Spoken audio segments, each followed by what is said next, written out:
Vivekananda Reddy case రాష్ట్ర వ్యాప్తంగా కూడా ఎంతో ప్రాధాన్యత సంతరించుకున్న కేసు ఇది. ఆ కేసులో ప్రధాన సాక్షి అయినటువంటి రంగన్న గారు తర్వాత నిన్న చనిపోవడం ఆయన చనిపోయిన విధానం కూడా ఏంటంటే, నిన్న ఆయనకు బ్రేక్ఫాస్ట్గా బయట నుంచి ఒక దోశ తెప్పించి ఇచ్చింది వాళ్ళ భార్య.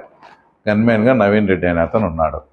ఆ దోశ తిన్న తర్వాత ఆమె అంగన్వాడీ ఆయా టీచర్గా పనిచేస్తుంది కాబట్టి ఆమె ఆ జాబ్లోకి వెళ్ళిపోయిన తర్వాత ఇతనికి ప్రాబ్లం ఉంది, నాకు ఇబ్బందిగా ఉంది, హాస్పిటల్కి తీసుకుపోండి అంటే దాదాపు మధ్యాహ్నం 12:30 1 గంట ప్రాంతంలో వాళ్ళ భార్యను రమ్మని వాళ్ళ భార్య తర్వాత గన్మెన్ నవీన్ రెడ్డి కలిసి పులివెందుల హాస్పిటల్కి తీసుకుపోయినారు.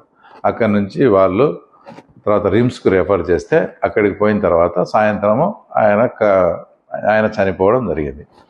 ఈరోజు ఇది ఎంత దారుణమైన విషయం అంటే, ఈరోజు సాక్షి ఛానల్లో ఆయన పోలీసు వాళ్ళు విపరీతంగా కొట్టినారు, పోలీసులు దెబ్బలు తట్టుకోలేక తర్వాత రంగమ్మ భార్య సుశీల స్టేట్మెంట్ ఇచ్చినట్లు సాక్షిలో స్ట్రోలింగ్ అంతా వేస్తున్నారు. ఎందుకు మేము ఇంత ఆందోళన చెందుతున్నాము, మేము ఎందుకు ఇంత తపన పడుతున్నామంటే, ఒకసారి ఆల్రెడీ మేము మోసపోయాం.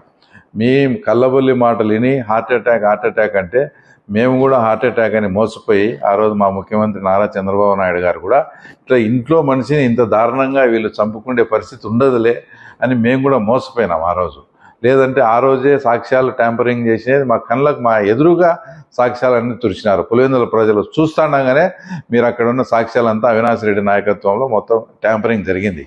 ఆ రోజు సాక్ష్యాలు ట్యాంపరింగ్ చేసినారనే సెక్షన్ కేసు పెట్టినట్టే ఆ రోజే ఆ కేసు యాక్చువల్గా ఆ రోజే వివేకానంద రెడ్డి కేసుకు చిక్కుముడి అంతా కూడా విడిపోయేది. ఆ రోజు మేము చేసిన మా ముఖ్యమంత్రి గారు ముఖ్యమంత్రి స్థానంలో ఉండి కూడా ఈ మనుషులు ఇంత నీచంగా ప్రవర్తిస్తారని అనుకోకుండా మేము ఆ రోజు మోసపోయినాం, వాస్తవంగా మోసపోయినాం. మళ్ళీ ఈరోజు మేము దాని గురించి కానీ న్యాచురల్లే అనే అందరి అభిప్రాయం కూడా న్యాచురల్ డెత్ అనే మేము కూడా అనుకుంటున్నాం ఇప్పటికీ. కానీ వీళ్ళు సాక్షిలో వేసింది ఇవన్నీ చూస్తే ఇప్పుడిప్పుడే మాకు కూడా అనుమానాలు కలుగుతూ ఉన్నాయి. ఎందుకంటే గతంలో వాళ్ళే మర్డర్ చేసి నారాసుర చరిత్ర అని మా ముఖ్యమంత్రి గారి మీద వేసినట్టు ఈరోజు కూడా ఆమె అసలు ఇంకో విషయం ఆమె మాట్లాడింది ఏంటంటే, గతంలో మర్డర్ జరిగిన తర్వాత సాక్ష్యానికని పిలిచి పోలీసు వాళ్ళు అప్పట్లో మమ్మల్ని వేధించినారు. ఆ వేధింపులు తాళలేకనే ఆయన సిక్ అయిపోయి నేను ఆయనకు సేవ చేయలేక చచ్చినా ఇన్నాళ్ళు ఆ పోలీసుల వల్ల అదేంది ఈ పోలీసులు అని చెప్పి ఇప్పుడు వేస్తున్నారు. అంటే అప్పుడు ఎవరు అధికారంలో ఉండింది? జగన్మోహన్ రెడ్డి గారు ముఖ్యమంత్రిగా ఉన్నారు. ముఖ్యమంత్రిగా ఉండి ఈయనను నువ్వు జరిగినట్టు చెప్పకుండా మేము చెప్పినట్టు చెప్పాలని ఆయన్ను వేధించి ఆ పోలీసులు వేధించారని ఆమె చెప్పింది. దాన్ని ఈరోజు సాక్షిలు ఏం చెప్తున్నారు? పోలీసులు వేధించినారు, ఆ వేధింపులు కొట్టినారు, దానికి మా భర్త చనిపోయినాడని ఆయన భార్య సుశీలమ్మ స్టేట్మెంట్ ఇచ్చినట్టు చెప్తున్నారు. ఇవన్నీ ఏమవుతాయంటే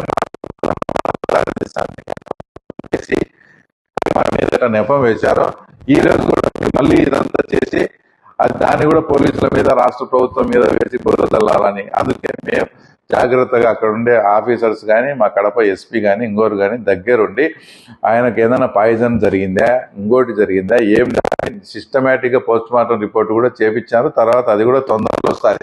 ఇవన్నీ మేము ఎందుకు చెప్తున్నామంటే కేసులో ఈ కేసులో కూడా నెంబర్ 2 వచ్చేసి వాళ్ళు ఆ రోజు జగన్మోహన్ రెడ్డి వచ్చేటప్పుడు నారాయణ అతను కూడా 5-6 నెలల తర్వాత అతను కూడా చనిపోయినాడు. అది కూడా ఒక అనుమానాస్పదం. పోతే ఇంకా మాట్లాడుతూ పోతే అందరి అనుమానాలు ఈసీ గంగిరెడ్డి మీద. అభిషేక్ రెడ్డి గారు ఏమని స్టేట్మెంట్ ఇచ్చారు? ఇది హార్ట్ అటాక్ కాదు, ఇది కంపల్సరీ మర్డర్ అని ఆయన స్టేట్మెంట్ రికార్డ్ చేసి ఇచ్చారు. అలాంటి వ్యక్తి 3.5-4 నెలలు కోమాలో ఉంటే కూడా మన జగన్మోహన్ రెడ్డి గారు చూడలే, చనిపోయిన తర్వాత వచ్చారు. ఇవన్నీ ఇలాంటివి ఈజీ గంగిరెడ్డిది, అభిషేక్ రెడ్డిది కావచ్చు, కోవిడ్ గంగారెడ్డిది కావచ్చు, మా ఊరు శ్రీనివాసరెడ్డిది కావచ్చు, ఆ తర్వాత ఇప్పుడు ఈ రంగన్నది కావచ్చు, ఇలాంటి 5-6 ఉన్నాయి వరుసగా. ఇవన్నీ చూస్తా అంటే ఆటోమేటిక్గా ఇప్పుడు కూడా ఇది మీద కూడా వేస్తారనే ఒక అనుమానం కంపల్సరీ ఉంది. అందుకే ఎఫ్ఐఆర్లో కూడా మా అధికారులు, పోలీసు అధికారులు కానీ వాళ్ళంతా కూడా ఎఫ్ఐఆర్లో కూడా నేను చూశాను అనుమానాస్పద మృతి కిందనే తర్వాత రంగన్న గారిది కూడా జరిగింది. దీనిపైన నేను పోలీసు వాళ్ళను మా ముఖ్యమంత్రి గారిని కోరేది ఏమంటే దీని మీద సమగ్ర విచారణ జరిపి మళ్ళీ లేనిపోని వచ్చి బురద మీకు కానీ మాకు కానీ తర్వాత రాష్ట్ర ప్రభుత్వానికి కానీ అంటించే ప్రక్రియలో భాగంగా ఒక కుట్ర జరుగుతూ ఉంది. ఈ కుట్రను మనం జాగ్రత్తగా ఉండి తిప్పికొట్టాలని ముఖ్యమంత్రి గారిని తర్వాత కడప జిల్లా ఎస్పీ గారిని పోలీసు అధికారులను కూడా కోరుతా ఉన్నాం.